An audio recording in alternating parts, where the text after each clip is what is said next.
Okay. Hi. All right. So today I am joined by fantasy author Helen Tran, creator of the Black Sheep Chronicles, a growing world of interconnected stories inspired by dreams, mythology, culture, folklore, heartbreak, and humor. Helen's stories weave together Chinese zodiac lore, ghost brides, Hungarian fairies, supernatural creatures, and a deeply human experience in a way that's unlike anything I've read. Welcome, Helen. Hi. Thank you for Hi. having me here. What?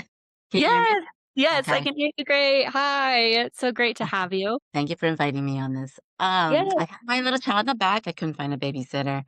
So I think she understands I'm going to be a little bit preoccupied. So let's just hope she understands that. All good, all good. And, it's the many hats of Helen Tran, which I think we're gonna be getting into today. So, get an up close and personal view of that, which is always, refreshing, I think, to see the real human behind the writing. So I'm gonna dig right into some of the questions, and I'm excited to get started. Okay. All right. Okay, so my first question is every author has an origin story, and yours starts with the Daniel Boone book in second grade. Can you tell us a little bit about that story? I feel like that if I remember that this was back in second grade, so it was a long time ago. Yeah. And it was more of like a pioneer adventure book. For some reason, for a girl, an Asian girl, middle child, you're always, by tradition, you're always stuck at home. You're not allowed to do anything more, like go out, play volleyball with a friend, or go hang out with people. You're not allowed to have any after school activities. So in a way, reading was my only way out. And the first book I picked up was the Daniel Boone book that back in second grade, which was on the shelf in my classroom. I didn't know why I picked them. I mean, I saw a lot of other things like Little Women at the time and some other classics. But for some reason, just seeing this guy going out there and, having fun in the wildness. I'm pretty sure in reality he was struggling. But the way the book had the setting and everything, the guy had a wild life, like he's able to go straight into these adventures, and I never thought about the dangers, but, you're a second grader and, you don't think about the dangers as much. And that's kinda sparked my jealousy because who knows? I mean, that's my only way out. That's my only way to see the world, past, present, and future. And I started reading more and more books, which gave me, an opportunity to be able to open the doors to other worlds that, other countries or the minds of other people, how they view their world. It gave me that opportunity to see what it's like when you can't go out there yourself. Absolutely. Did So, you know what unfortunately, yes, being a middle child girl in an Asian family. and Mhm. we're gonna be talking Sorry, a what bit was that? more about that. No worries.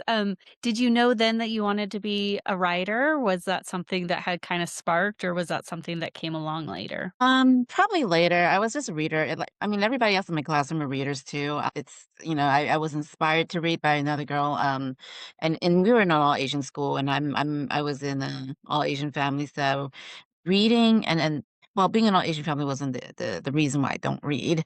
It was because we come from a different, class. So my parents were, they were business people back in the old country, but when we came here, we were more of a lower class because we were immigrants. So, yeah, they never sparked the idea of reading to me. Some of my other classmates had the opportunity to. I'm not sure.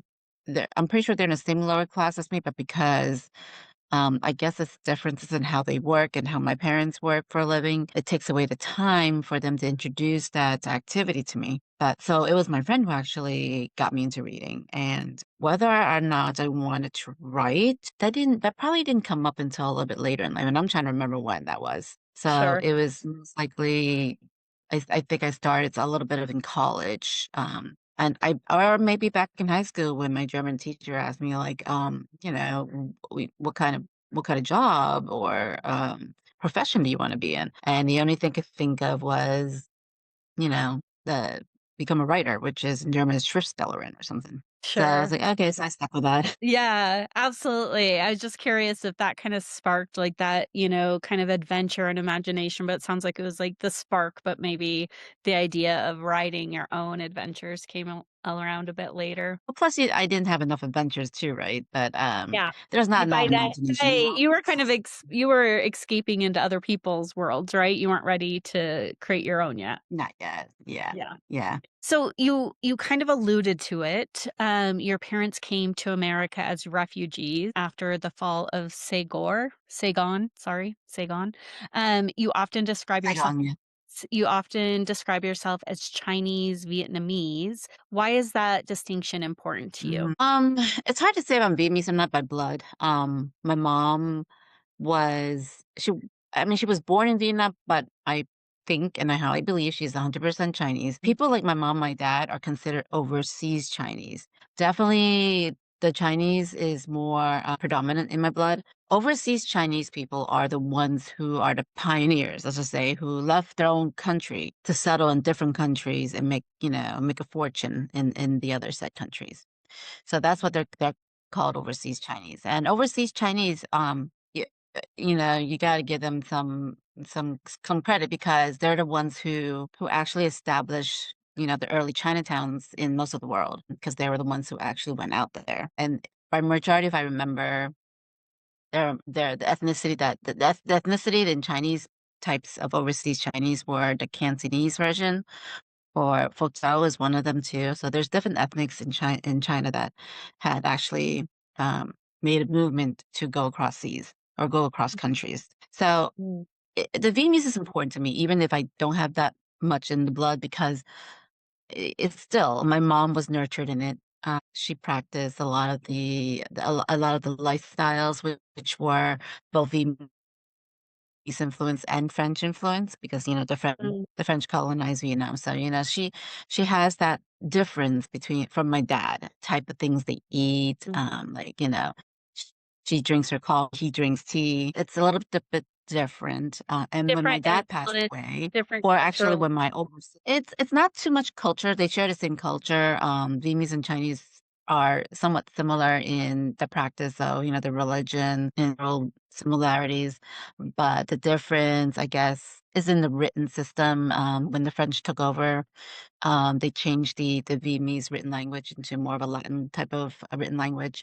So, but the vocals are still there. The vocal words you can still hear the Vietnamese, of course, and you can hear some of the Chinese in the Vietnamese that I grew up in. Did So, did um, dad in Vietnam also? my dad had lived in Vietnam after he got kicked out of China. I think it was during the Japanese invasion of China when he got kicked out, and then he went to northern Vietnam where he met my mom's Mm. family. At the time when he met my mom's family, it was when communism started rising and trying to revolt against the French colonization, and that was like 1945 to 1950s. And then finally, 20 years later after that, the fall of Saigon, or what they call now Ho Chi Minh City, is the one when my parents started. It was like 1970s when my parents started to get up and get ready to go because people at their class, business class, the capitalist class is what they call it, were not quite treated differently compared to the working class, the poor class. It's a different, Mhm. even like it's a lot of politics that my mom and my dad try to teach me about the times, and I'm like, well, what? Like you Yeah. weren't listening to Sure. everything. Like, you have to start Sure. listening. Were you born in Vietnam then? I was born in Vietnam, and there were some challenges in bringing me because I got sick. I was a newborn, and Mm. I get sick periodically, but somehow I magically sprung it up and marched right with them to the boat somehow. Okay.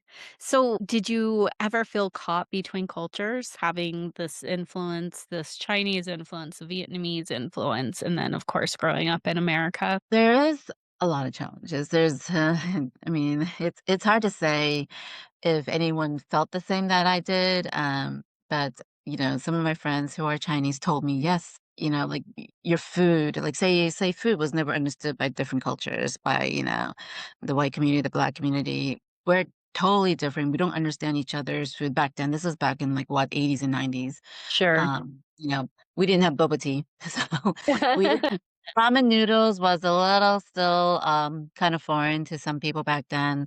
Yeah. some of our customs, religious customs, were strange to our neighbors, and then I felt kinda embarrassed and humiliated sometimes when I don't understand why my parents did what they did because it's different from, like, say, going to church and, you get dressed pretty, go to church, and, read the Bible. Our religion is mostly, like, burning things, like burning incense, burning, like, paper money, which is, like, money for the dead or money for the gods. I don't think we do that for the gods, but, and then we have some other weird things, weird cultural things. Some people might call it, heathenistic, but, like, it's the way I grew up, and thank God, I guess, like, I'm really thanking God that maybe I split between 2 cultures. I know, like, how one culture views it, and if you're living in their country, you might not wanna repeat that in the future. But it's good to know, and I understand why my parents have, the one where, they have to offer the chicken, like a live chicken to the gods. It's like a harvest. It's like giving them thanks for giving them, the meal and the roof over their head. So even though some people see it as kinda cruel and hedonistic, it's for them, it's a different type of mentality. That's a different Sure. type of teaching. Yeah. How do I feel about it? Well, definitely won't do the same thing because 'cause I'm totally I totally get icky off of, like, even, I don't know, touching meat, like, meat, Hmm. things like that. Even touching a bird that, we're gonna get ready for Thanksgiving, I get scared of even Right. Yeah, that's not touching your thing, things. you're okay with letting that tradition kinda go at least. How do Yep. you think how do you think, the influence, all the different cultural influences shaped your writing? It took me a while to understand, why some of my neighbors think the way they do, about our culture. My reaction as in most people's reaction is, first of all, there was, like, an anger towards my parents and anger towards them. Why don't people just leave us alone? Like, like, th this it is what it is for us, Yeah. and I'm not, like There was a lot of discrimination. there was, and it's hard to not pass judgment, but if you wanna to be able to honor your own family traditions peacefully, it's really hard to do because there's a lot of judgment. And there's a lot of humiliation too, because you're kind of scared of what people think about you and you're kind of strange, you're kind of weird. It's very different. Yeah. But nobody ever asked calmly, why do you guys do this? Mm, Maybe to and I think it would have to be if you're some sort of PhD professor looking to understand and do a dissertation and ask you why do you do this? It's like and then sure. you feel a little bit better about talking about it, Yeah. instead of being embarrassed about the situation. When you talk about this stuff, you're sort of, oh, okay, well, I'm starting to really respect my culture, and Mhm. I'm trying to respect theirs too. And this is why my approach in the future is not to be like my neighbors or not to be like other different cultural people that I've met that have an adverse, like, way of thinking about our way of life. I started becoming a little bit more inquisitive. I would ask them things. I mean, there are some things I couldn't agree to maybe, but I'm trying to. Just the way that people don't agree with how we handle our offerings, our animal offerings. I guess it's an acquired taste, and no matter what, you can't pass judgment. It is what it is. Feel like that's kind of influenced your writing then, wanting to bring Yeah. some understanding to some of your cultural traditions, but also just being curious about other people's. Yeah, there were, and I'm trying to remember the very first cultural difference that I felt. I think I wasn't sure if it was the Irish or the German, because I Mhm. took German back in high school. It's different, but German to me felt like it was similar to American, Mm, ideals. So that's why I mm, never saw the difference. But then it was, I guess more so when I started seeing like I guess when I moved into a more Irish, dominated town. Yeah, mostly just Irish, I guess. And that was my first. And some of the guys I dated after my divorce were Irish. mm. And I saw a big difference of their pride and how they're different from Americans. And apparently when I researched their history, they were apparently the more, back then in the 1800s, they were the first, I guess, or the second, but they were the more discriminated against by the Americans that have already settled there. And I was like, "Really? You guys?"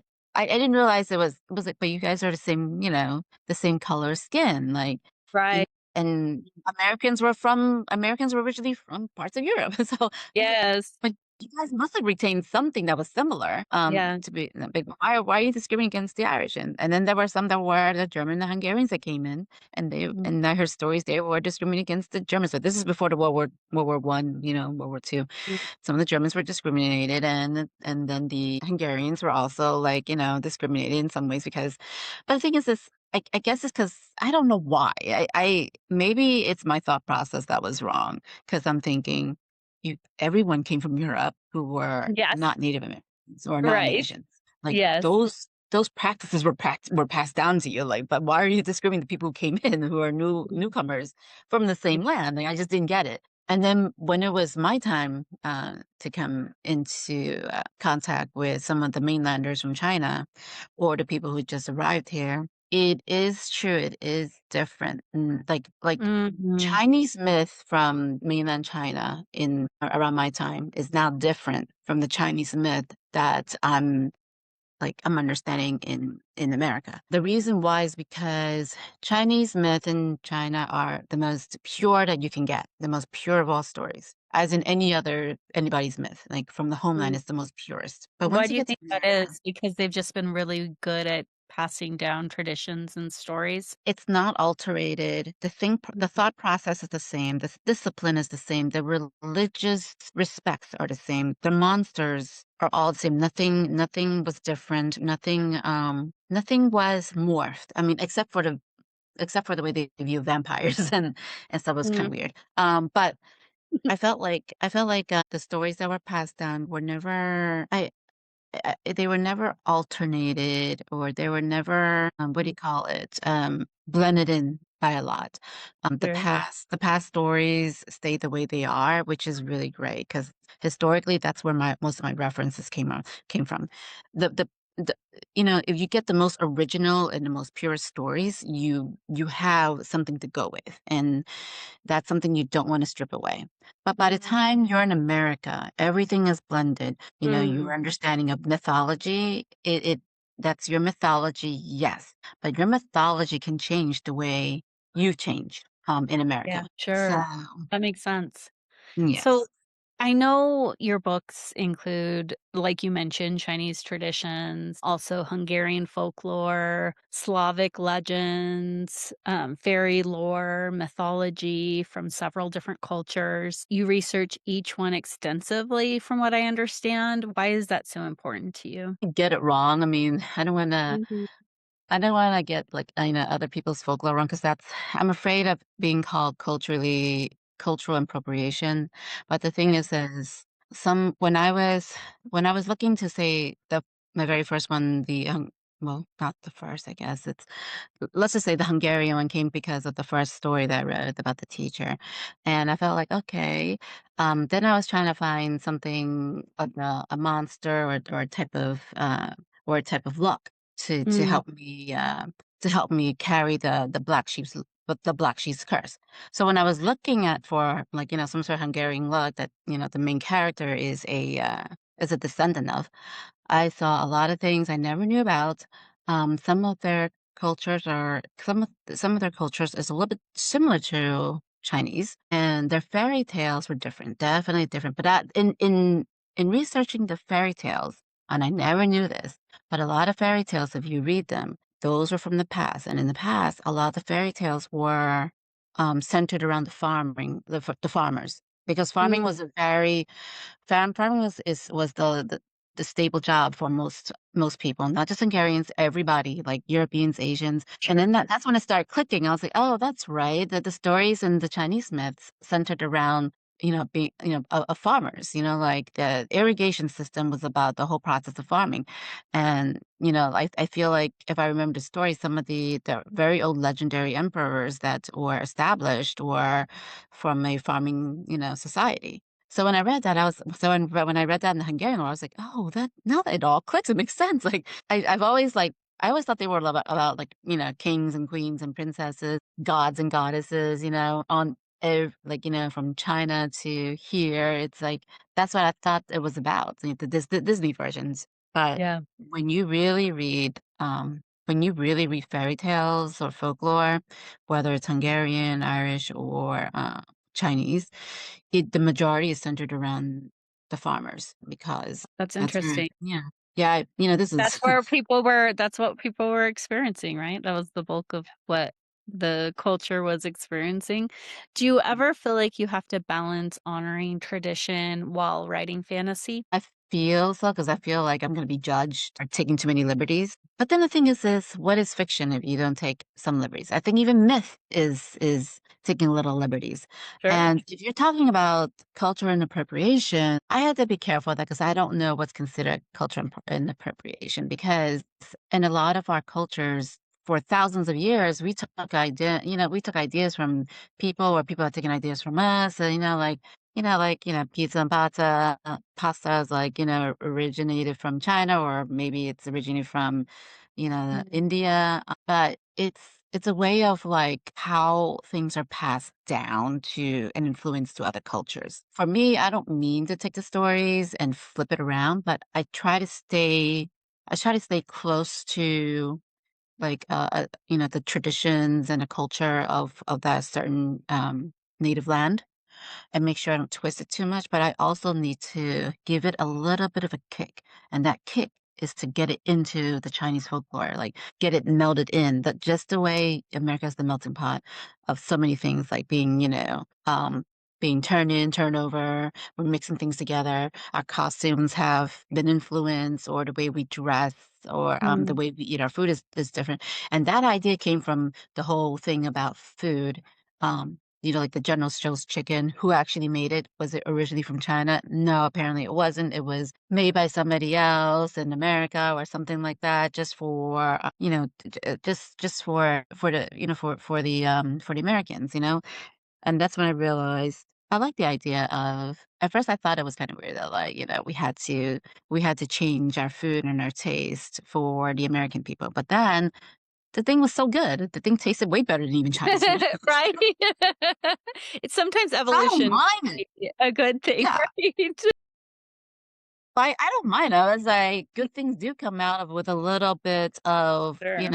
interference, and that's what I Yeah. need. I need some cultural interference to help Mhm. save my black sheep. Yes, I love that. And yeah, and that was the whole thing about the story was the black sheep can't count her own people because what was one of the things that was said on there? Her gods or something like I forgot what I wrote. Her powers are from her gods. So, anything that's familiar, it would be a disadvantage to her. So she needs help from other people, from other cultures, because her gods are not going to understand how to work in Irish luck. They don't understand that. Sure. They'll never understand because they never immersed themselves They into it. Yeah, I love that. I love the perspective of wanting to honor the, cultural traditions, but also being willing to kind of evolve them to fit into the Black Sheep Chronicles story. Yeah, I like the way you coined it. It's evolving. It's not Yeah. culture misappropriating things. Yes, I love that. That's the I way I know should that's have put that. something that you're quite, sensitive about. You don't wanna offend anyone, and I think your perspective and because of your, diverse cultural upbringing and things, I think that's probably made you be really cognizant of it. But I also agree with you, sometimes things kind of naturally evolve or kind of are fit into like, for instance, for this, fit into the storyline. It has to. Yeah. I mean, there's a way to communicate that to the public. I mean, even I was guilty of being mad about, some cultural and appropriations of my culture. But yeah, and for me, it all comes down to credit. Who did you give credit to? Mhm. That was just me from that board. I'm not sure of everything else. You're absolutely okay to use it, to evolve it to so many any different ways, but you got to give credit where credit is due too. Definitely. I can appreciate that. Now, So, whether people accept you for changing it, I don't know at that point. you can't please everyone, but that's Yeah. okay. So you once said your first book, came out of the grief after losing your father. Later, your divorce shaped much of the Black Sheep Chronicles. How did writing help you move through those seasons? I mean, the first book I wrote was 20 years ago. It helped me get through some memories of my dad. But there were some like, he and we come from a very like old tradition where we feel we believe in superstitions. Coincidences are not coincidences. He's in a way a practitioner, not of shamanism, but he practices the rituals that we need to do for our ancestors every so often. Which Everybody is does it, also and included in the Black Sheep Chronicles. The and I yeah, traditions. the traditions, yeah, and I Yeah. repeat them all the same. If you didn't get it the first book, you might as well get on the second if I have to, but, you just gotta get it right. But it's a way to remember him and, not he's not an all perfect person, he's not an all perfect parent. Every parent tries, but Mhm. he was never the bad parent, well, Yeah, like, in the ways where he abandons, kids or anything like sure. that. He tries his best. We just never understood the things he went through in life, and he's Did got writing the first book kinda help bring some clarity to some of that? some, but also it's about my anger too, and I tried not to be angry with him, but it's like a child's perspective of how she saw her dad during those days versus how Yeah. he saw himself and his children, and what did he do for them, or from the child's perspective, what in the world did my dad do for me other than, make my life miserable?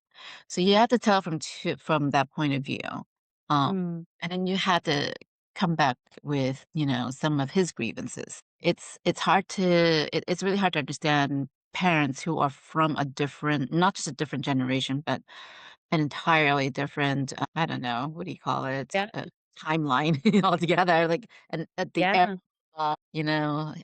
was he alive Mhm. during imperialism? I don't remember. Yeah, it's such a different life, right? Such a different experience, and I think sometimes we forget, like, our parents didn't live the same life we're living now, you know? Yeah, yeah. Yeah. So it's not about it's just, I guess, just to remember him because the things he did as the guy who brought us here, as the guy who, kept us sheltered, my mom too, and, Yeah. they both did what they did, but we never understood we never understood them, and I'm pretty sure our neighbors never understood what it's like being immigrants.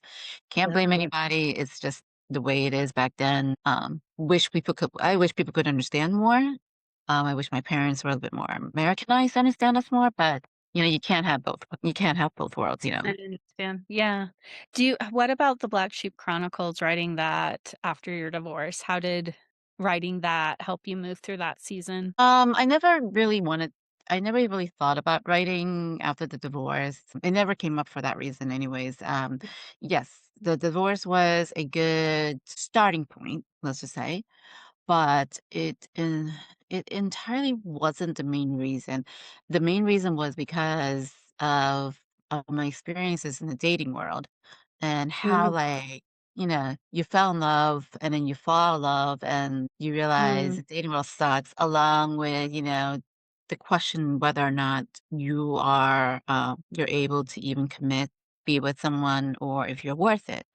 I mean, yeah. it wasn't just a divorce, it's also the dating, So and it then the was dating much just more of, got like, worse. dating in this new season of your life that sparked the Yeah. inspiration and some of the themes that end up showing up in the Black Sheep Chronicles. Yeah. And at first I thought, "Okay, you know what? There's a lot of things in the dating world. It's a cesspool out there, but there's a lot of things I think people should know about, dating Mm, after, divorce. You're still mentally afflicted by what happened in the divorce. You question yourself, you question your yeah. quality, you question Mm, whether mhm, you're good enough. mm, Was it me? Or, that type of yeah, thing.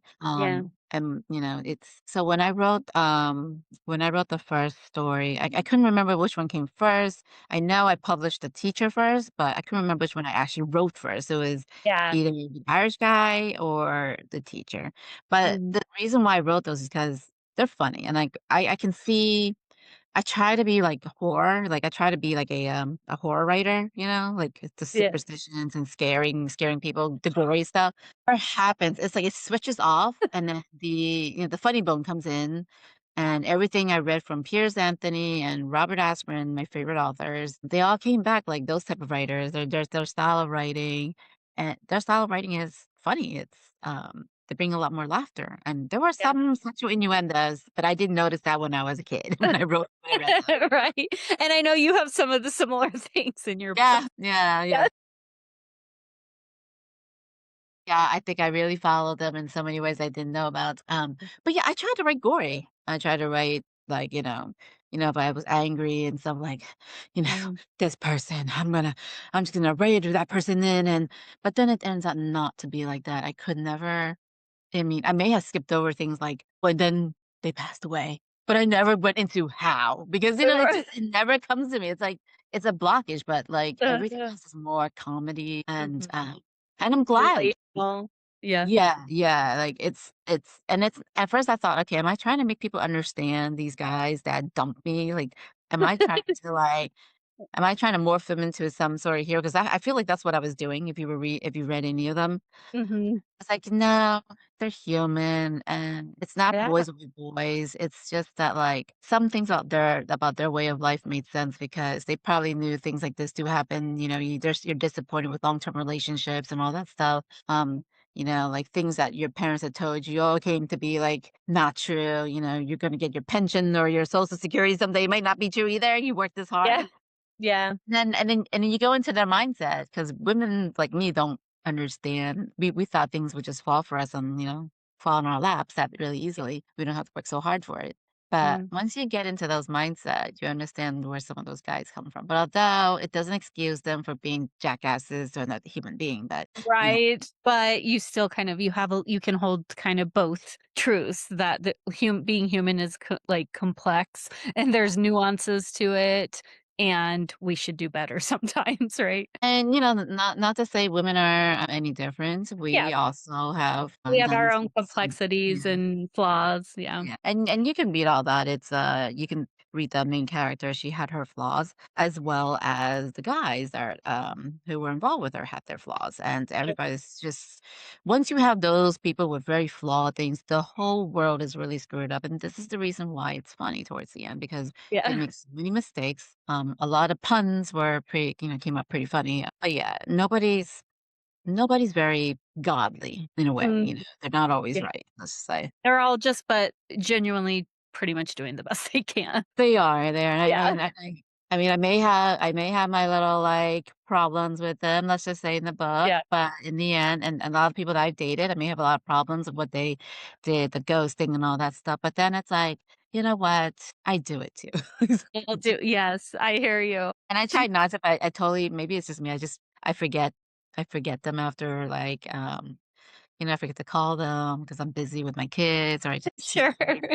Sure. Was writing therapeutic for you? It was, for a lot of things that happened in my life, and it wasn't just dating. There's a lot of things that happened in my life throughout the time that I was writing. A lot of, interpersonal relationships with friends or with family. My kids sometimes, like, it is tough being a single mom.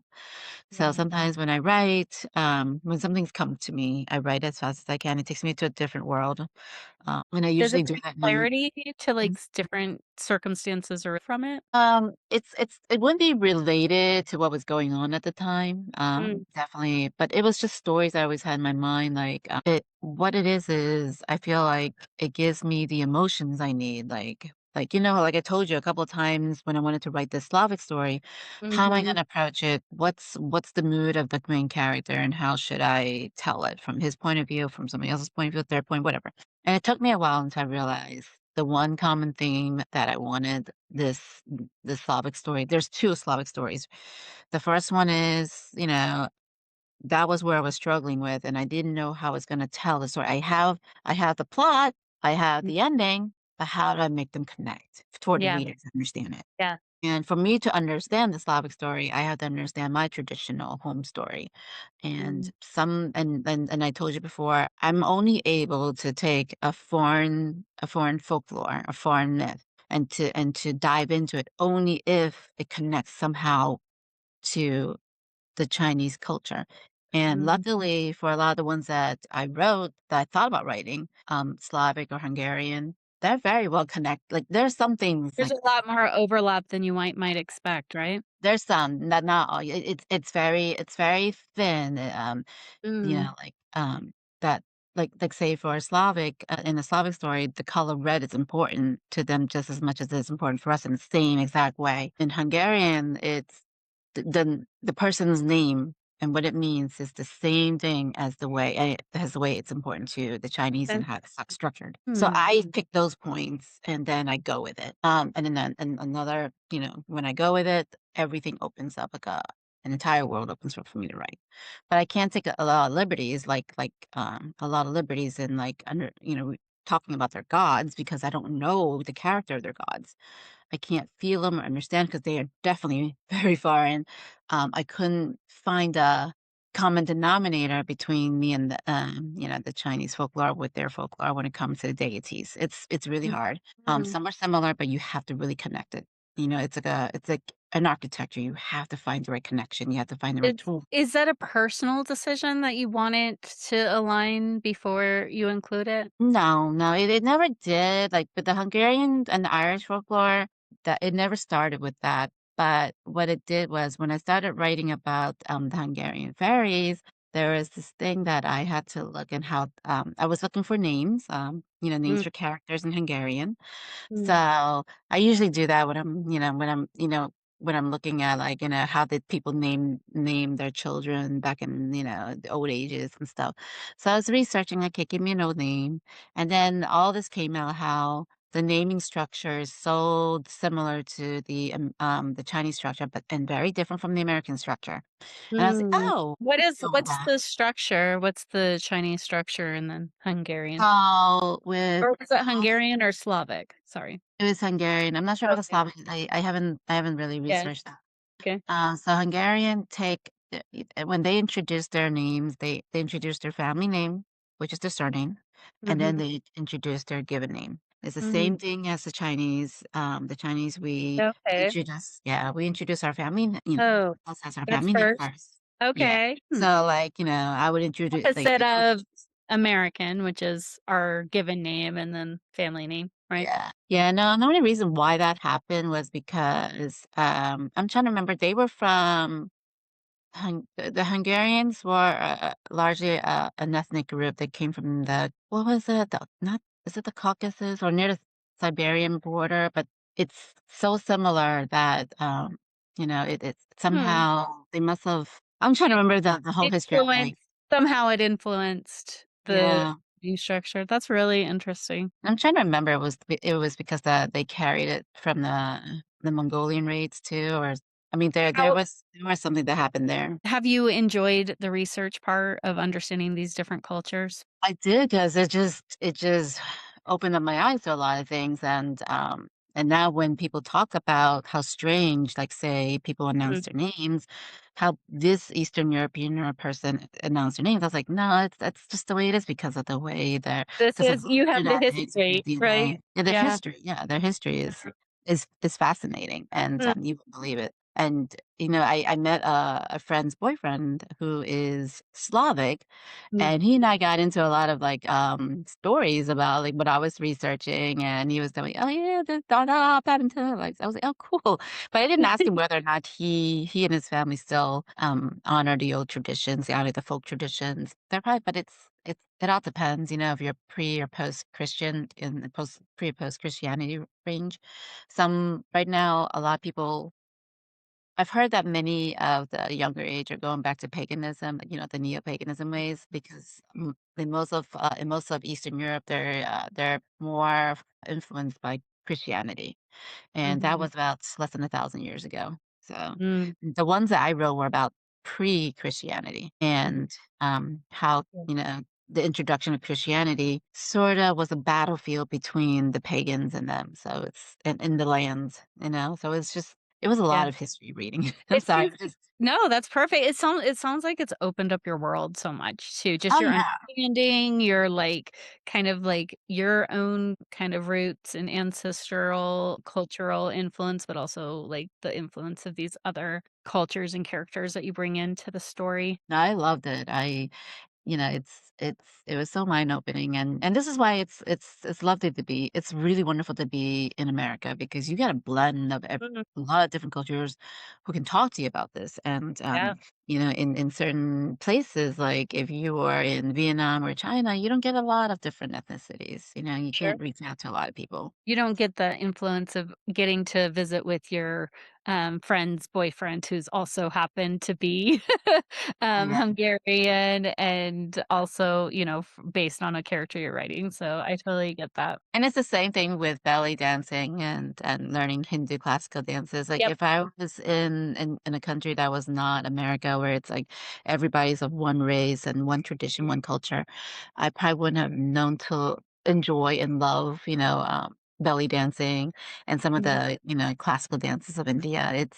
It when you learn dancing, I'm not just dancing. I'm learning the culture. I'm learning the rules. I'm learning what it means Mm. not to anger their gods or not to anger their culture. You could do something wrong in a certain type of dance, and people may not like that because it's disrespectful. So you have to really, dive right into these kind of things. Which are also represented in the Black Sheep Chronicles, Yeah, some of yeah. the experiences and characters. So you mentioned it before, and one of the things I love about your books is that you're genuinely funny. And, you even joke about dating after divorce, and you mentioned that. When did you discover humor could become part of your storytelling? I had no clue. The first book that I wrote 20 years ago, there was not that much humor. I tried, but I felt like it was forced humor. Which is The Shaman's Daughter, just Yeah, for anyone Shaman's Daughter. listening. Yes. Yeah, I tried with that, but I feel like it was because I was just young. I wasn't sure. But so when I wrote the stories, I don't know, like I don't know where the humor came from. It was just like some naughty things, that came into it. But there were also like I think I'm really tired of writing of being angry. I've been Sure. angry with the divorce. I've been angry with the guys I was dating, and angry at being alone of being a single mom. At some Mhm. point you gotta stop being angry, Yeah. and you can write your anger, but somehow it gets diffused by some magical humor. I don't know. It just And I you try just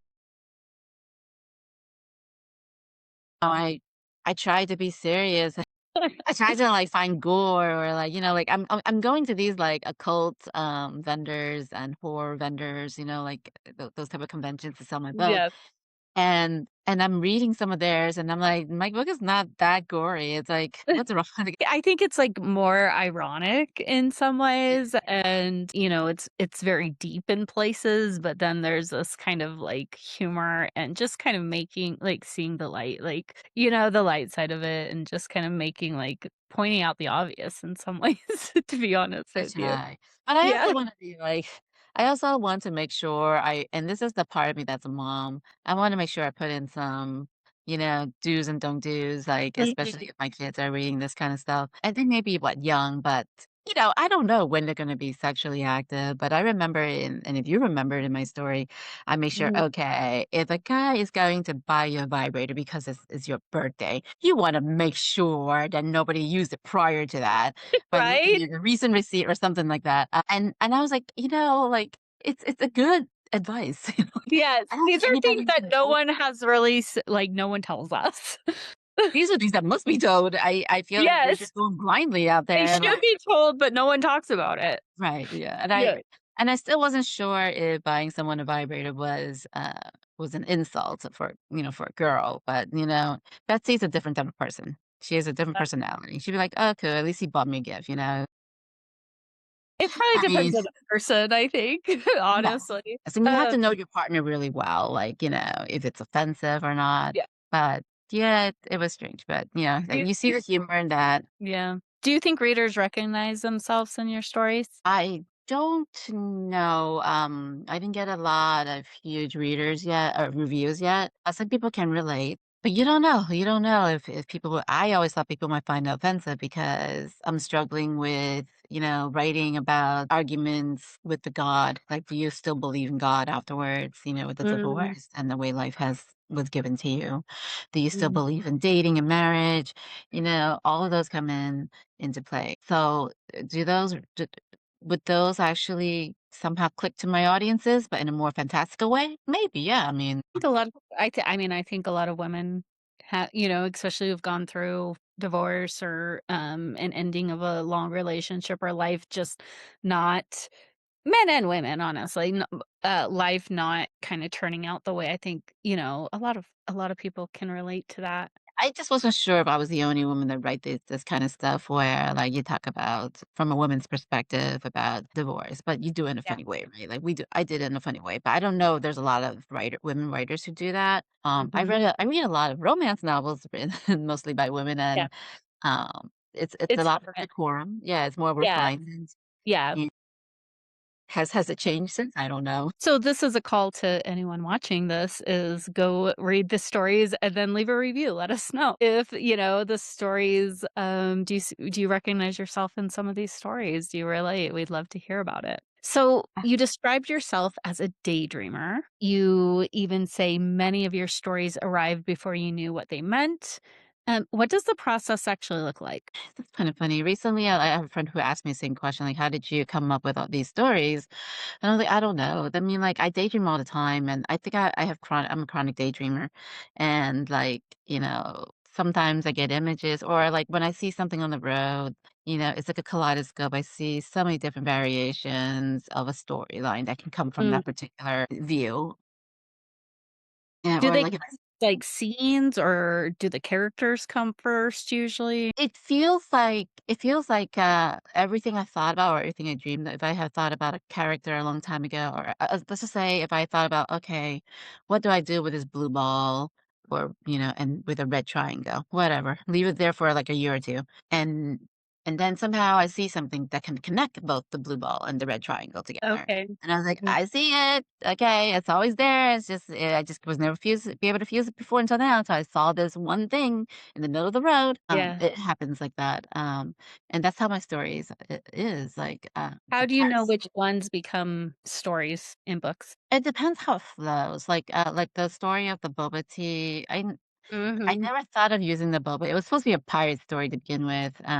It was just supposed to be a pirate story, and then, and I when you're writing a pirate story and you're bringing a couple of Asian pirates in there, you want to be able to bring in something related to Asian, like an icon, like hey, and this is gonna be a funny one too, because or like at least like childlike in a way. I didn't know what to do. I thought about, looking at a couple of things. I look at like, a nice little one of my kids had those squishies, like a French fry squishy, and I was like, "Oh, maybe we can Yes. do something like McDonald's and French fries that, Americans can relate to, something funny to bring them into this pirate story." I don't know how I was gonna do it, but I needed something. I know I needed something stupid and, interesting. Silly, and also, like, something a lot of people, know about and love boba tea, so Yeah, and I was like, "Am I gonna be able to connect, you know, fried food to the yeah. pirates?" Yeah, I just didn't know I was gonna do. And I was visiting a friend, and she was teaching me about felt needling and all that stuff, and I was like, "Well, I'm bored." So, like, felt needling, that's awesome. I don't think you'll get me into that hobby at all. And then one time I was like, "Okay, let me go through that french fry again." And I was like, "Wait a minute, why am I using an American food? I need something Asian." So I went through some things. I was like, "Oh, you know what?" My nieces always talk about bubble tea. They always love it Are when you she always kinda scheming, like, "Oh, okay," kinda looking for, like, those pieces that you're gonna weave into the story? Yeah, somehow it comes up somehow sooner or Yeah. later. But you just have to find that one common denominator. Like, what do you want? You want to be Asian? What's the most important thing that people love? Well, there's tea, there's Yeah. coffee, there's boba tea, and I was like, "I'm going with that, I guess." There's Boba tea? dumplings too, but it's overused. Yeah, True. dumplings are overused. So Yes. I was like, I love the boba tea. "Yeah." Yeah, but, to actually get the story in, and if you noticed in the boba book, Uh-huh. the connection was they exchanged gifts, so it was paired, Mhm. so that Yeah. affects both their lives. And so the boba tea girl and the black sheep had to exchange gifts to be able to somehow connect to each other. And that was the same thing that happened with the black sheep and the pirate lady. They Mhm. shared something, they exchanged gifts, but one is, Mhm. and whatever happens in that story happens, and that changed their whole entire life. You have to go read it to find out to anyone Yeah. who's Goodness. So before the Black Sheep Chronicles, you wrote a 300-page novel, The Shaman's Daughter, that you said almost exhausted you. And you ended up kind of moving into these short interconnected stories, which became such a better fit.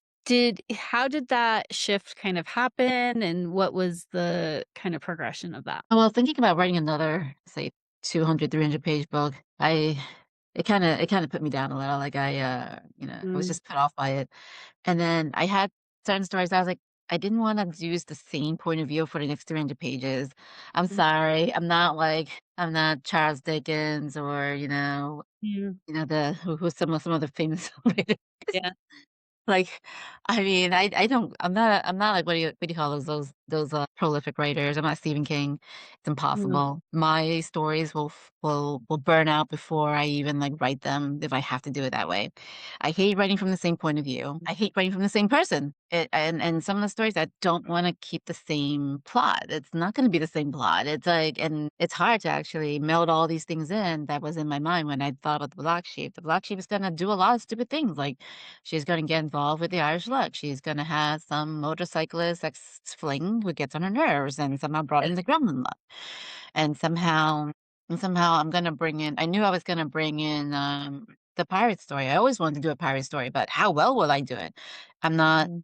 whoever the writer of Pirates of the Caribbean was, Sure. but is it Arthur? I'm not gonna say anything, but Yeah, but I don't know how to write a pirate story. I all I heard was documentaries, and I had to go and understand a documentary about piracy.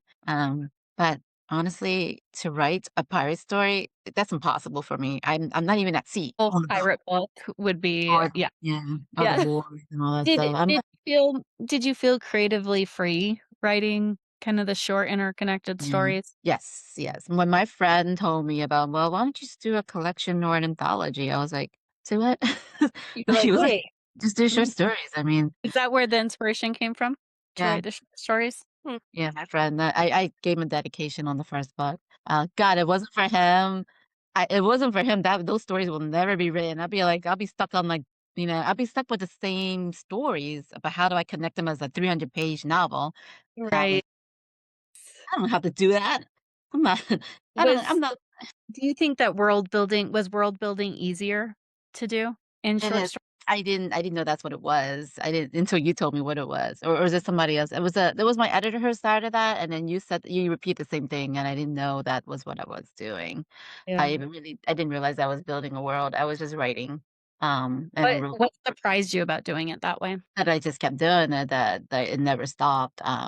Mm, The energy kept flowing, the inspiration and the imagination kept flowing. It just doesn't stop. So it was great, and I feel like the reason why it doesn't stop is because by the time you're 40s, you have so many experiences in your life. You yeah, can like it doesn't have to be one big gigantic event that makes you write this short story. It could just be that one time you got a yeah, Christmas ornament. You get this one little Christmas ornament, you can write a whole like no, no, 2 short stories of it, I guess. 2 or sure. 3. Yes, Yeah. exactly. So some small things in life, it kinda inspires you or, like, it And it just gives happens. I love it because it gives you somewhere to, like, to land it, like, these short story it's like it's not this big commitment to a whole novel or something around Yeah. this topic, but you can, like, like, always be kind of like, "Oh, that was funny," or, "Ooh, that's curious," or whatever it is, and kinda let it, kinda bring your curiosity lead the way. And you summed it up really well too. I have this fair commitment. No, I gotta jet out earlier. 300-page story. So, yeah, you're right. I do have commitment problems. It just makes me not like, I just don't feel It takes away this the is not fun, it sounds like. That's it interesting. exhausts me when I That might be a story in itself. yeah. I actually did I am writing something similar to that right now. It's Okay. something different, but yeah, so it helped me pump it up and every single I'm not and I go against the grain on a lot of things. It's like, I don't follow the rules of, I'm sure, the publishing world or, Reader's Digest or whatnot, but I'm like, "You know Yeah, what? You guys, sooner or later, if this ever picks up, you guys are gonna change my story. You guys are gonna change how it's gonna be written or how it's gonna be published anyway. So it's if it, yeah. if it becomes famous, who knows? I don't know, I don't care. Do it the way you want to, because Disney did it to some of the Grimm's fairy tales, like, Yeah. just do it the way you want to for now, because it's the only time you get a chance to do it the way you want to. Yeah. Like, I'm not chasing fame, I'm just chasing, how I like my characters to be and how the outcomes are and what the problems were. And in the stories, the problems in those books were more societal, but, draped over by, fantasy and myth. So Sure. Yeah. So let's talk about the Black Sheep herself, which is the main character in all the books in the Black Sheep Chronicle for the most part. You've called Black Sheep your alter ego. Who is she? she definitely has to be of Asian descent, because otherwise it won't work. Maybe Yeah. it could. She's born on, well, I'll take it from my perspective. Being a sheep, if you're born a sheep, you're just timid and shy. That's what they all say in the horoscopes, right? And it's kind of boring. God, I didn't realize had the most boring like horoscope ever. You know. They're Mm, there to care for others. People, they care, they're the caretakers or something like that. They're artistic and they're the quiet ones. I was like, God, we're nothing like the dragons or the snakes or the tigers. And it's pretty sad. But anyway, so mm, there was nothing fun about the sheep, right? And then after the divorce, I was getting a lot of bad luck. mm. But then I was getting a lot of good luck at the same time because when something happens that was bad, suddenly, like, I would win, like, $1,000 necklace somehow from a raffle. Don't Mm, know. That really did happen, I was amazed. Um, or some strange person paid for my food, and mm. all of a sudden, I was like, "Okay." But, yeah, then I was like, "Wow, this is interesting." So then I was getting more bad luck, I don't know, understand it. Maybe it's just, one of those things, it's not really bad luck, it's just, like, you know, like they said, Life SHIT happens, circumstance. Yeah. Yeah.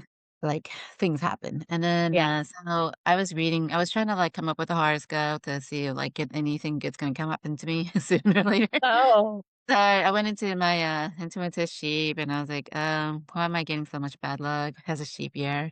And that's when the somebody coined the Asian black sheep, and that's Mm, based on when you were seasonally born. I was like, "Oh," but it's never talked about, it's not even like a huge, headliner for all yeah. Chinese people. Like, All not all you mentioned it, not every, like, people who are aware of, like, the Chinese, Yeah, it's not even a superstition, they didn't make it to the okay, superstition level.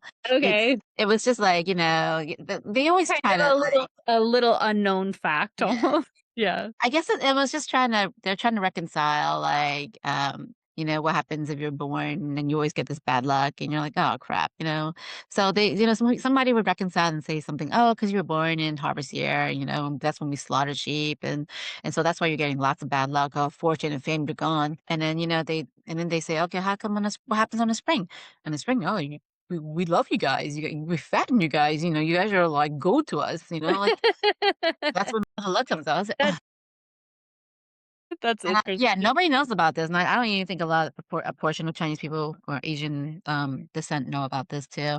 But it's not something that was, the zodiac. It was just like, it was just an understanding of, to make you feel better about yourself while your life is just in shatters. Sure, that makes sense. So, What can Betsy, who is the black sheep, right? What can she do that Helen can't? oh my gosh, the girl has magic. I don't have magic. She owns a real estate down in some Tempo 100 Laundry realm, and I don't have that. I mean, and it's lots of square footage, I'm sure. And I'm over here in this little 800 square feet. She Mm, has she has more for her than the real person does. So, she gets to change, but she's limited in to her powers. She's limited to her zodiac powers. But that can change because I have something for her, a special thing going on for her, and in like I think what book are we in for? In the what fifth book, that might change. mm, Because you'll see a lot more of her powers evolving. I don't think it's mhm, ever evolved. I think she just never knew how to tap into it, yeah, and that was the thing. I feel like her other counterparts, like Frank and the pirate lady, who are both black sheets, but yeah, they're not like at her level. They're able to figure out some of the powers. I mean, if you're being called by the black sheep, you kind of share into that network. Frank seems to understand more, and this is where the jealousy of being a non-American being jealous of an American person. It's like, mm, we rode in with, the immigrants, us immigrants rode in with no money, poor, we have to start all yeah, over again. Um, all we have is some hope. And whereas, the Americans were already ahead of us because they're there already, they already built their Over fortune in way. America. Yeah, Yeah. So it's in the in a way, it's very synonymous, like, god darn, this guy she used to date is always so much better than her, like, he has all this fun, he's able to ride a motorcycle, and she's gotta learn by hurting herself, embarrassing herself, but he flies through, like, pretty awesome. And not only that, but he knows how to handle magic, her magic, black sheep magic when he was in that realm. yeah, He's able to, play with her powers that's shared with him.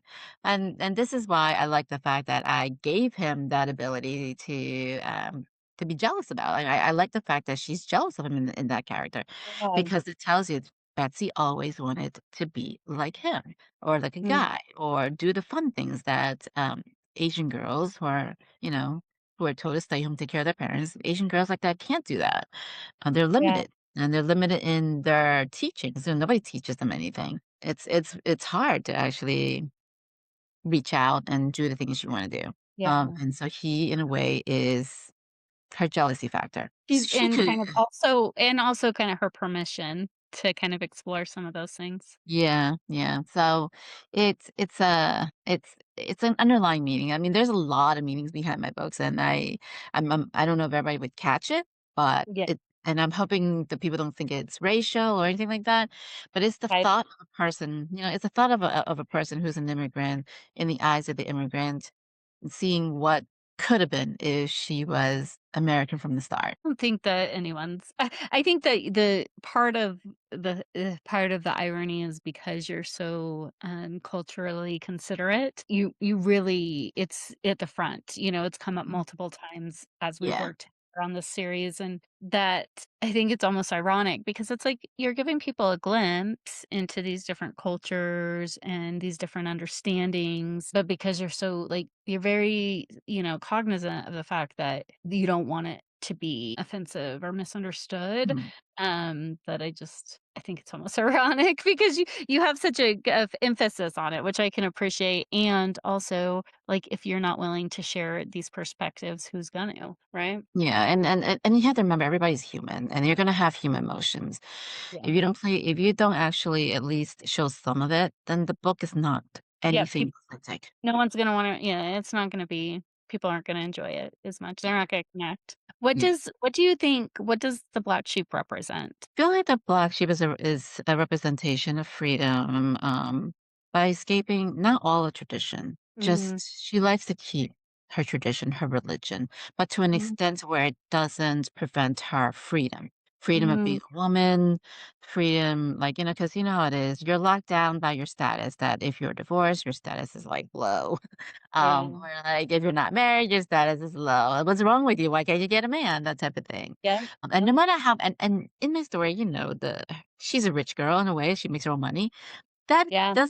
That doesn't even bat an eye for anybody in the Right? Asian It doesn't even, like, level the right? And it's like, why not? but that's what I'm trying to say. In the book, she'll never get ahead. It's like no matter what she does, She's she'll fighting all never these get ahead. cultural expectations, but then yet she's living life I think there's a freedom to how Betsy lives. That's why it's so important I wrote that book. It was a way to show that, like, no matter how good she's got it, and she knows she's got it good, like, she's had really good luck.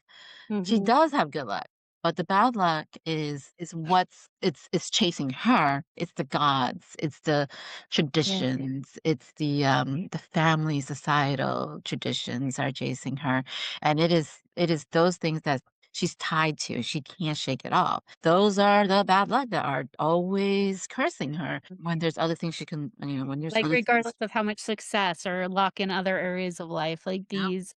like, very kind of constructs that kinda keep her boxed Yeah. in and keep showing Yeah. up for her. And as far as I love her love life, yeah, I mean, she would love to have love, but these guys aren't working out, and the thing is she was never jealous, and she's just wondering what the hell's wrong with them. But if any other woman like you, and I wrote the thing about Nathan and Frank probably had she knew that they probably had other significant others.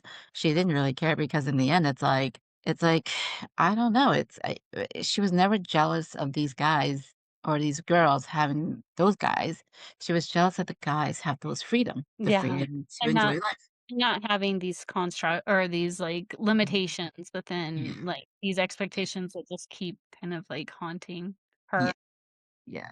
But it's like mhm, go ahead. Go ahead. No, go ahead. I was just thinking how, like, in one of the bad luck, it's like it's how, like, in the bad luck that does also follow is how women view other women too, like, you Sure. know, and she's trying to shake that out because that's not what she wanted. She enjoyed she enjoyed the weird things, like, probably going up and doing amateur night at a strip club and, just for once, just to try it out. She's that type, but she doesn't Yeah. have time to fester into, the drama of relationships. It's certainly if the guy wanted her, that'd be a blessing, but it's not. That's not how it comes. So and therefore, the gossips and the weird. Do you think even if she found like, would she be willing to sacrifice the freedom that she's found? There has been a quote I put in there by the Maiden Dragon story where the daughter had, or I forgot which story was the Maiden Dragon or the Pirate Lady story, where the girl had said to Nathan, her mom I'd always question that, but she doesn't think her mom would wanna give up her freedom. Because if anything, she would rather choose the life she has, and which is, her kids and her, free, rich life, enjoying everything. Some things do come with a price. Some things do Yeah. come with a price. Loneliness, maybe, but we'll see what happens, And I think following sometimes stories. I mean, on just a real life perspective of it is there's a lot of people who are lonely who are married too, Yeah, you know? and unfortunately, this is a mom who's stuck between magic and mundane, and she has to Mhm. choose which one she wants to be. Have the 2 become have you and Betsy or the black sheep become more alike over time? Like like I said, I would love to have her magic. It'll be so fun. But writing these stories, it's like you said, it's therapeutic. Every single time I write some of the mistakes or some of the things she wanted to do, it's like it makes me caution myself. Okay, oh, I'm glad I didn't do that kind of crap, but I'll write it in there. But it's in a way, it's also a moral, like the moral of the story. Like there's morals in that story. If you do something, it's gonna have consequences. You know. Yeah. So am I like her? I hope. I hope I am because without me, there's no her. Where would I? How would I feel? What she feels like? I have to understand her anger. I Mm, have to understand her wants, because this is a real woman's life in a way, like yeah. a lot of people keep hiding. In one of my stories, I wrote that, people keep hiding who they are and it eats them alive. She is She's living her authentic self, I think. Yeah, but she does it where, it's surrounded by, family ideals and stuff, and she's making sure she doesn't cross those boundaries, and there are boundaries she has too. She can't, put her kids in jeopardy, with her Mhm. newfound powers, and like the thing, like in the Temple of Haunted Laundry, the Yeah. fact that, the curse was going to curse all the men to become sheep because, it was allowed by the black sheep. Could she really do it? At first, she was Yeah. okay with it, because they disappointed her, the men disappointed her, but then there was always that one guy, and it's not anybody that she's romantically involved with. There's always that one person, whether it's a guy or girl, let's just say, that would always make sure she still has that humanity in her to stop the curse. That moral compass Yep. to kind of rein in her power. Yep, yep, you have to have that. And those are lessons even I learn now. Like if Yeah. I didn't have that best friend or if I didn't have my first and second kid, like, oh my God, the dumb things I would have done, like Sure. they're my Keeping anchor. humanity in check, right, as we're Mhm. moving through and especially I think when we're talking about, like, living authentically or the idea of freedom, it's like, yes, but it has to have boundaries, right? There has to yeah, yeah.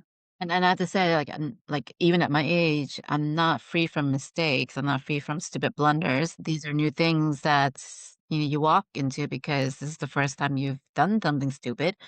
And then you realize, okay, regrets are regrets, but you gotta learn from them. And then at least from this point, you know how to be a good mom. You know how to address certain issues in case something happens. And in this day and age, a lot of things can happen, and I'm telling my kids, you know, I don't know, you wanna go onto these dating apps and you're like, at my age? Yeah, yeah. But things they learn, Yeah, and I think, like, just this is the first time we've lived this life. So, Yeah.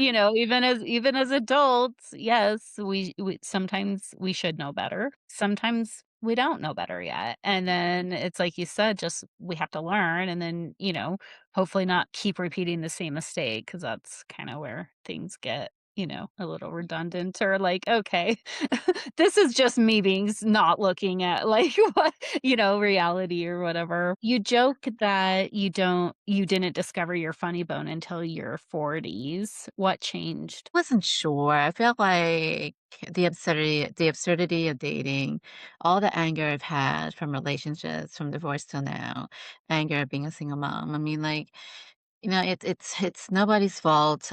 I am where I am, and I don't know where the funny bone came from. All I know is it's a good thing I have a funny bone because if I was always sad, and which Yeah. that Was part of it just seeing the irony in I feel that's what it is. It's like a magic wand. Somebody just turned the off button for me to become to be a funny person. Maybe yeah, maybe I sometimes if you're angry about something, you can't always be angry. It's like you gotta move on. And like it's a button that was turned on and off. Like, okay, when I'm writing, I'm trying to be mad about this person. Let's write something bad, like her ending. But no, I switch it off and it's like, "Cool, she gets to fly and, like, eat the clouds and yummy, yummy," like, I feel like part of it is just seeing, like, the humanity in life, like, like, that's reduces my blood pressure, which is great 'cause, yes, writing as angry as you can, it could yes. blood pressure, and then, Yes, and writing, I mean, just writing, especially when we're writing with a lot of emotion, whether it's like grief or anger or I don't think people understand like the energetic imprint that can it can put you in a state, right? And so I think kind of just giving, the perspective of like the irony or just being able to see that and has that kind of shifted your perspective overall in life? Are you just able to see kind of some of those I mean, it takes time to get over things, but I don't know. I mean, there are some people who have upset me over life because, there were betrayals during the divorce and all that stuff. Okay, I get it. Some people need to take their sides. But when I wrote this and then somehow the tone changed and, they were having peppermint at the end, Mhm. having a nice lollipop and, or something like that. And sometimes I cry. I'm like, why did this? I'm just never gonna get it right. But then you read what you wrote and you're like, "Okay, you know what? At least it was written beautifully." So Yeah. somehow I just let it go. Whereas yeah, but does it reduce is it therapeutic to reduce and forgive? I don't know. People don't always forgive and forget very easily. It does take a lot of time, but sometimes when you write and sometimes when some major event happens that puts you down and you realize like some major event happened that made you so depressed, you realize, "I'm so glad, for God to not, like, get me involved in this accident or, my life didn't go that way." Sure. It's things like that. Yeah, and now I realize why people say that, back in my days, like, some people were always, like, praying, saying, "In the name of the Father and the Son, thank you, God. Thank you, Lord, for not, like, making sure I didn't drive on that road," or something like that, and, for another day. I have another day and stuff. It's like that. That's how my book feels. It's like, "Oh God, thank God I'm not that angry." But God, I wish I was. Like, but thank God I didn't go that way because it Oh, tells you you're still human. yeah, I love that. So dreams play a big role in some of your stories. They do. Uh, and some Um, of your stories actually came from dreams before you even understood that they were meant or what they meant. Can you tell us a little bit about that? uh, yeah, I don't know. Like, I wrote this story. It was in the third book, The Inverted Tree. Mm. That came into my dream so many years ago. I think it was almost more than a decade ago. right around, yeah, more than a decade ago. It was about some inverted tree, some lady in there, sucked me into a bubble and like asked me questions and like how is life on Earth. I was like, that time, I was after it was after my divorce, and I was like, it really sucked. Like I snitched out every single thing. What happened in that world? Like I think I snitched out a lot of things. Like that happened in Europe, and then that happened in America.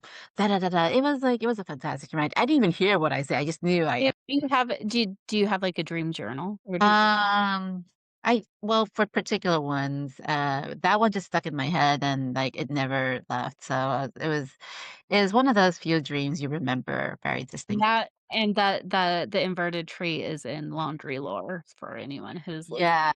And then, well, it took me 5 years, or probably during COVID finally, when I was like, okay, there's nothing else to do. I was laid off. I was like, that inverted tree was kind of an interesting dream. So, and I was like, maybe it's time to research if that was really like a tree. Like, I researched it and it had to be that type of tree. It had to be the right type of tree with that lady on there and that rock. I wasn't sure if there was a snake in there, but I'm trying not to confuse it with a biblical like snake. But I remember everything about that tree, that everything I wrote in that story was exactly the way it sort of was. Yeah. So the thing was, And what so did you find out when you started doing the research? I had to look through a lot of different cultures because the Norse mythology, Viking, has something similar, but I looked at their tree, it's not the same inverted tree. I looked at some other trees. The only one that made sense was the Hindu one, and I had to read a version of it in English. I'm not sure how great of interpretation the English version was good. They're sort of interpreting from the Rig Veda, or it was like one of the texts from the old Hindu text from thousands of years ago. But it was a little small excerpt. There was not much going on. So I looked at the tree, the picture they had, and okay, so it flipped. It was the right way, not like the Norse or mythology way. The roots were growing from the ceiling of the bubble, so that means, in my interpretation, of that dream, by the way, the fact that the tree was grown invertedly, the roots are near the ceiling of the bubble or near space. I felt like it was the lady was in a spaceship and oxygen was coming from the leaves of the trees, and there was also her sustenance. That's how she survived so long. That's the way I took it. It was like a freaking spaceship. I'm pretty sure it was somewhere out there in space. So anyways, so when I read the English version of the Rig Veda, I looked at it, okay, cool, cool. That's what it looks like. And then I read a little bit more about it. The one thing that struck me was how it related to the cosmos, because in my dream it was in the cosmos or in the space. And in the site that I found, it told me basically where the location was. So basically, it was at the tail end of the Scorpio constellation of the Milky Way. So and then they said it's near and from there I had to figure out what that meant. So I had to Mm, look at it, and I found it was like, the tail end was near the black hole. I was like, cool, cool, okay. So she's near the black hole. I mean, sure. mhm. And she was the guardian of the tree, and she actually had a name, and I forgot what it was. But that's the thing is, that's the Hindu goddess. In my dream, she Yeah. was more of a Chinese goddess. Mm.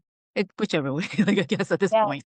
But, she was the guardian of the tree, and the figs that grow from it, is what is for the yogis to, I guess, to consume, to be enlightened. That's as far as I got. Like, she was in the cosmos out there. Mine was just in the dark space. I have no clue where she was. It probably was a black hole. It was pretty dark, and the only thing that was lit up was the bubble. So I was like, I wasn't gonna put that in the story, but then I was like, when am I ever gonna put that in a story at all?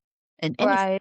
I And was like, you're like yes, and that's the beauty of getting to write the short stories the way you do, I think, right? yeah, I just threw it in there and tie it somehow to the black sheep. Great, great thing. So I was Yeah. like, okay. And so anybody reads it, at least like they may think I just copied off the Rig Veda or stuff, or the text. I was like, it's fine if you want to believe that I copied it off, like, or I used it, And but hey, I'm pretty sure there's somebody out there that probably would see it as, did she dream it first or did she read the Rig Veda first? And I was like, I don't care how you interpret it. It's like I'm putting it out there. At least where do if they're you gonna think look for it. where do you think? Because I know this is just one dream, you've had other dreams that have Oh, influenced yeah. some stories. Where do you Sorta. think What do you Hmm? think the dreams come from? Like, if you had to guess. I just feel like, who knows, like, Yeah. I mean, in one of the dreams I had, it references to historical text. I'm not Mhm. gonna say what it is because I still Yeah, have to write it out. yeah, But it came to me a dream. I didn't know about it. I didn't know it existed. I didn't know it could happen, yeah, because your mindset is different from your 21st century mindset. You can never believe things like that would happen. yeah, yeah. But it did, and I had to research it. It took me a while to figure out, I need to sit down and research this. Is it really true? Because it doesn't make sense. I only seen this in, like, TV shows, you know? Mhm. But, Yeah, remember, I am Chinese, so I do watch a lot of Chinese drama, but whether or not some of these Chinese dramas are true, and you gotta remember, Chinese drama centers their plots in China, or, related mostly to China. yeah, So it's not anywhere too foreign when you talk about the historical periods. You know how, like, you got the Bridgertons, they stick yeah, to England, so sure, it's you don't yeah. see a lot of the foreign countries involved. So anyway, so when I had that dream, I woke up. It was weird. It took me about years to, like, figure out, okay, just like the inverted tree, it took me years. Okay, let me just Google it. Did something Kinda just just like, happen? okay, it just sat with you long like, it had such an impression, though. Yeah, yeah. I mean, it's still stuck with me. I can feel and smell, You can literally scents remember. from that It was tree. so yeah, it's interesting. You're right, interesting. So I was like, could this really happen? Was there a really a character like that did that? You know? And then apparently, when I read it, it did happen in a different part of the world, far from China, far from America, Mm, in yeah. a country that I never thought I would understand. But so, like, I read it, I was like, wow. Then I, like, contacted the professor who wrote the book, who had written a book about it, about the situation. And I was like, "So in your book, did it have these type of people?" Like, 'cause like, I'm thinking, Yeah. and he was like, "No, if there were, it could be they were masked or something, but not what we found in the archaeology, Mm, when they do their archaeology yeah. stuff." I was like, Uh, "Oh, well, I guess I'll just write that in then." I mean, I okay. don't know. Good Dreams beauty come of for a writing reason. fantasy too, right? Yeah. I'm So pretty sure yeah, I'm pretty sure I'll be countered with it, but I was like, "You know what? Dreams come for a reason." I Um think awesome. Like, in certain dreams, it's like I Mhm. mean, some certain it sounds like certain dreams have just stayed with you until you're like, "Okay, I'll look at it." I mean, it could be reincarnation, I don't know. Yeah, I don't even wanna think about collect reincarnation. Yes, but, our molecules are, like, somewhat intermingled with the other yeah, molecules, blah, blah, blah, blah, whatever. But yeah. I don't even wanna think about that. I don't wanna reincarnate at all. That's what's gonna happen when AI I takes us hear over. you. Okay, so the Black Sheep Chronicles is currently several books deep, with more planned, and it feels less like a series and more like an entire world when you start getting into it. When you think about the future, what excites you most about continuing to expand this universe? I mean, I do wanna end it sometime soon. I like the fact that I Me too. can introduce more people. My next, the book after the 4th book, I in the beginning, I thought that was the last of it. Yeah, I thought we were talking about maybe the 4th book being the last. Is Mhm. part of you, like is part of you don't wanna end it because it's given you such, like, an outlet for I want a break. I do want a break, Yeah. I want a vacation. Yes. But now that these ideas are coming in full throttle, it's like boom, boom, boom. You gotta do it, but I need to do research. I can't just write it willy-nilly just because whatever came boom, boom, booming tells me to write it. I Yeah. mean, it's just I just I just have the ideas, so I'm putting it out there for now, the plots, what would happen, what causes it. The problem is the research because it involves other cultures, and I can't do that and insult another culture if I don't do my research. Mhm. But can I take certain liberties and stretch the truth a little? I hope. I hope, Mm, but I don't want to do it to an extent without acknowledging yeah, some stuff that's from sure. from their stories. Yeah. And I think kind of part of the interesting part is you had so much of the stories developed, already written, and before you decided to even publish them. And so now you're kind of like, "Okay, I'm getting caught up with the existing stories," and I'm sure there's a little bit like, there's kind of like I feel like there's, like, a pull in both directions, like, one is like, "Okay, let's wrap this up," and then the other is like, "Wait a minute, there's more to share." Yeah, they just sneak right in, and then some of the Um, ones that sneak right in that I never thought of was able to answer some of the little holes between the other stories from the past, so I was able to thread it in there, yeah, kind of like one of those things. The way I see it though, and I'm trying to say this nicely, I feel like yeah, I do need a break, sometimes from writing these things, and I can't do anything. Like I feel like I'm preventing myself from going on vacation because I just gotta do it before I die, or what if my plane falls and crash? These stories have to be written out. Like one of those. yes, It's one of these things, and I feel like to me, it feels like a mental disease in a way, or in a good way. yeah. That It's like this obsession in a way, like, "I yes, gotta get this." yes. Yeah, but then It's part of it, like, "I relentless. just want to be" like, you're already working full time, you're already a Yeah, single mom, like, "I just wanna be a normal single mom, not having all these stories yeah. to also." Yeah, I hear you. That's the beauty of writing short stories. I mean, you don't have to Yeah, tell the whole story, just tell like a fairy tale. You may wanna skip some things, you may wanna skip an expression here and there. Let it be interpreted by a future edition or a future, what do yeah. you call it, remastering or something like that. Sorry, I'm not that good in the publishing world speak. Oh, like a new rendition? Is that what you mean? Yeah, yeah. So, like, if anybody wants to like, if, say, somebody picks it up or my kids wanna pick it up, they can fill in those little gaps. Yeah, that's I mean, that's part of the appeal, I feel like, in your stories is you don't solve every answer for Right. people. I'm You giving do you the leave some bones. things for people for interpretation, for people to kind of land on their own kind of understanding about it, right? Yeah. Like, I'm giving you the bones and then sort of connect it. You can layer the skin and whatever on it or hair and build upon it from there, but it's already built. It's just if you guys wanna enhance in a different way, sure. You guys wanna interpret it in a different way, go ahead, but it'll be in that type of edition. My Yeah, original stays there. yeah. Okay, so here's the final question, then we're gonna go on to some rapid fire, which will be fun, but I like ending with this question. So if someone finishes one of your books and closes the cover, what do you hope stays with them? Probably the feeling that they're wondering, "What in the world did I just read?"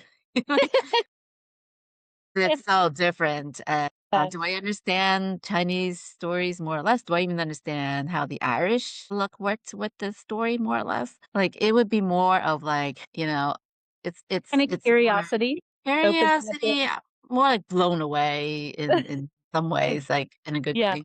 It's yeah, like, "What did I just read? Let me read that again." You know? yes, I love that. Um, Okay, so moving on to rapid fire, this is just short answers, just fun, getting to know, a little bit more of the author behind Black Sheep Chronicles. One word to describe the black sheep. independent. Favorite mythical creature? Not necessarily in the series, just in general. That's a hard one. Favorite creature. Ooh, that's I good. would say I would say oh my god, the, skinwalkers. That's an My interesting favorite. those They're those interesting. I wonder if any of those will ever show up in the Black Sheep Chronicles. Yeah. They're I'm thinking about them. When I read about it I heard about it in a story and I was like, "Wow, they're interesting." Yeah, Uh, they are so interesting. I've heard a little bit about it, but yeah, I can see your kind of curiosity around it. mhm. Okay, coffee or tea? Coffee, Morning or night rider? Knight Right. Rider. Mm. Um, what would be your dream writing location? That's a good one. Just sitting on a couch and listening to my music. The music Mm, spurs me. yeah, I can appreciate that. One creature you still wanna write about? You maybe already said it. I'm yeah, maybe the Skinwalker. I mean, I'm I interested. I mean, there could be something there for I've sure. heard of Wendigos, but I don't think I understand them very well. Native American lore is really foreign to me, and I barely touched it in my Yeah, time. But when I heard on YouTube, I heard of stories. There's a lot of stories about skinwalkers, and I was like, "Oh god, that's pretty awesome." But I would like yeah, to it'd be experience it. interesting one. What's your favorite Chinese zodiac animal? I mean, I gotta say, it's always been the dragon. You gotta choose your sheep, right? Right? Dragon for now. The Who sh are you a sheep in the Chinese zodiac? Yeah, yeah, yeah. Okay, yeah. If you could have dinner with any I'm gonna say any author or fantasy author, who would you love to have dinner with? Well, I had a lot of good authors, but Geez, That's a hard one. that Okay. is I mean, We don't we can skip it. It's okay. I still would love to meet up with, like, Piers Anthony, my favorite. That Obviously, would be you know, legendary, I'm sure. yeah. Yeah. What's one thing readers would be surprised to learn about you? Well, I don't I'm not, I'm very fickle. You would think in Fickle. my writing I already knew what to do, but I'm very fickle. Like, I I love can't always make decisions. that's surprising to me even after working with you with all these books. I wouldn't have guessed. Life, like, choices in life are hard to decide on, but choices in, like, the book where you know where you want them to go. Sure. That makes sense. Like, Okay, well, this has been such a fun conversation. I love how your stories weave together folklore, dreams, cultural identity, humor, and heart into something completely unique. Where can everyone find the Black Sheep Chronicles and connect with you online? I do have my website. It is, www.helentranauthor.com. Check it out. Um, Awesome site. And you can find all the books, all the links to all the books there. So that would be a great one stop and your social media, right? So yeah, I have, TikTok and Instagram, and most of my books, you can find them on Amazon, or Barnes& and Noble. They're not in the store Barnes& and Noble, you'll have to order them online. yeah. Yeah, check them out, definitely. Pick up a book, you're gonna be so curious about the next one, you're not gonna wanna, stop, and if you do, make sure to leave a review, so that Helen gets your feedback and also future readers get an idea of, your perspective for anyone who's watching, so thank you so much, Helen, this was so fun, and, I had a lot of fun visiting with you today, and I'm excited to share this with Thank you. people. Yep. Thank you so much.